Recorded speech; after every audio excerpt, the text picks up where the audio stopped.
नमस्कार, मैं आरती आप सभी का स्वागत करती हूँ। मेरे चैनल को लाइक कीजिए, सब्सक्राइब कीजिए। छोटा सा गीत गाने जा रही हूँ।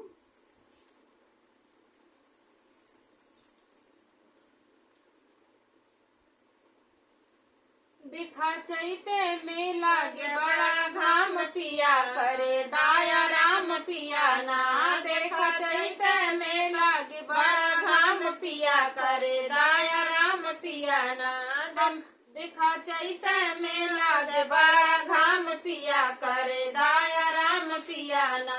हमसे गेहूं ना कटाई, हमसे बोझा ना ढोआई, हमसे गेहूं ना कटाई, हमसे बोझा ना ढोआई। एक तो बठत बड़े हमरो कपार पिया करे दाया राम पिया ना।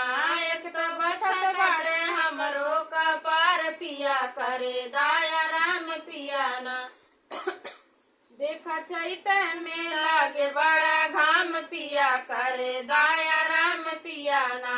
देखा चैते में लागे बड़ा घाम पिया करे दाया राम पिया ना। एक तो नन दोहार जाई ओकरा कुछ ना सोधाई, एक तो नन दोहार जाई ओकरा कुछ ना सोधाई। करे कुछ नाई घरवा के काम पिया करे दाया राम पिया ना। करे नाई कुछ घरवा के काम पिया करे दाया राम पिया ना।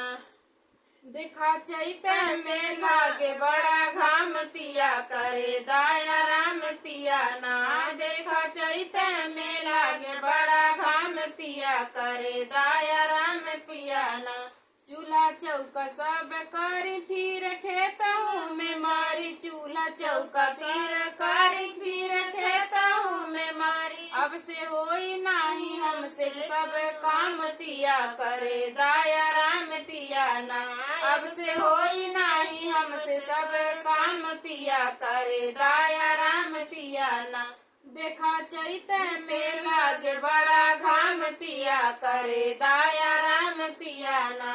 देखा चैते में लागे बड़ा घाम पिया करे दाया राम पिया ना। दोस्तों, अगर हमारा गाना अच्छा लगे तो लाइक जरूर करना और सब कमेंट करना मत भूलिएगा।